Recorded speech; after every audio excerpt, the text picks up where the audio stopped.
The ongoing trade war between the US, Canada, and Mexico has been marked by a series of tariffs and retaliatory measures affecting various industries and economic relations across North America. President Trump's decision to postpone a 25% tariff on many Canadian imports originally set for April 2nd came after discussions with Canadian officials and concerns from various industries. In response, Canada announced a delay in its own retaliatory tariffs, valued at $125 billion, until April 7th. Among the various actions taken by different provinces, British Columbia's response stands out due to its unique position as a critical link between the US mainland and Alaska. British Columbia is set to introduce legislation that would allow the province to impose tolls on commercial vehicles traveling to Alaska in response to US President Donald Trump's tariffs. This is about sending a clear message to the president, to Alaska's Republican congressional representatives, and to the state's Republican governor, said BC Premier David Eby on Thursday. The proposed legislation would also enable BC to require that low-carbon fuel additives for gasoline and diesel be produced in Canada. Additionally, it would provide the province with new tools to eliminate internal trade barriers, as Canada seeks to lessen its dependence on the US. Despite Trump scaling back some tariffs on North American trade partners, Eby insisted that Canada should maintain its countermeasures.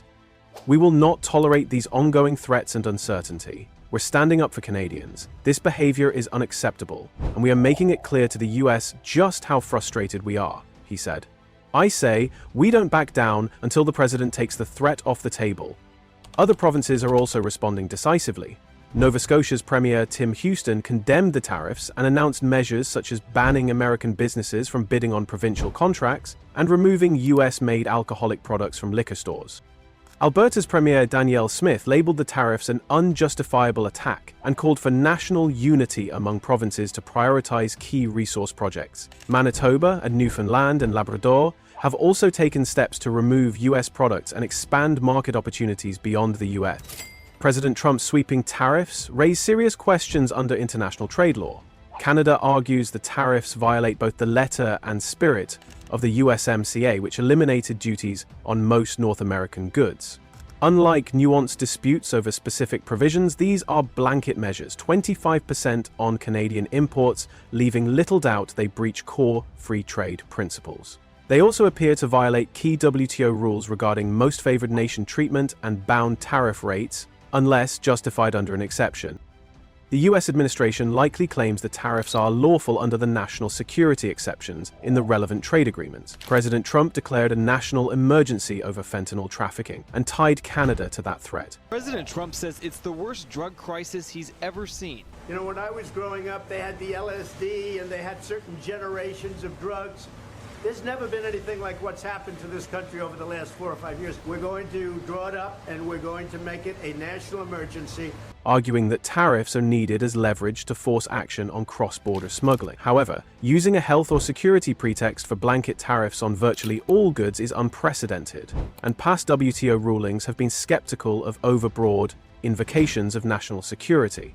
Canada contends this is a misuse of the exception. In light of the tariffs, Canada is actively seeking to diversify its trade relationships, focusing on markets in Europe, Asia, and Latin America. The federal government is encouraging businesses to pivot exports and is offering grants to help industries adapt. Provinces like British Columbia are fast-tracking projects and seeking overseas customers, while Atlantic provinces are expanding seafood sales to Europe. The trade tensions are not unprecedented. Canada and the US have a long history of trade disputes. One of the most enduring is the softwood lumber conflict, which began in 1982 past US tariffs.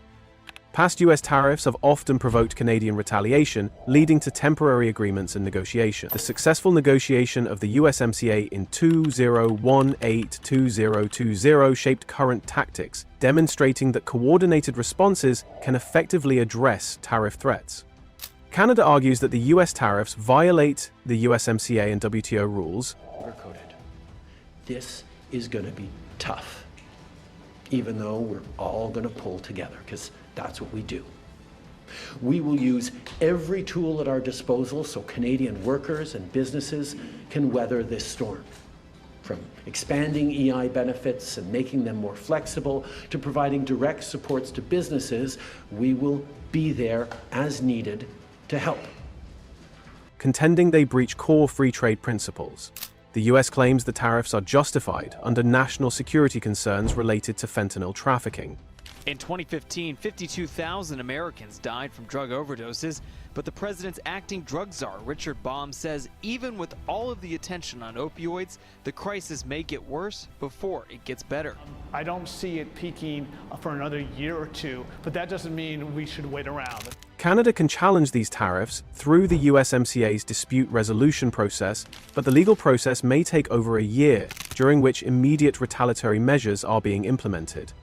The escalating trade war poses significant challenges for Canada, prompting a unified response from various provinces. As Canada seeks to lessen its dependency on US trade and explore alternative markets, the situation underscores the complexities of international trade relations and the need for strategic economic policies. The outcome of this trade conflict will likely shape North American economic dynamics for years to come. Thank you for watching. We sincerely appreciate you joining us today. If our content resonated with you or sparked inspiration, please consider expressing your support by liking it and subscribing to stay connected with our community. Your support holds immense value for us. You can watch another video from our channel, which is now on the screen,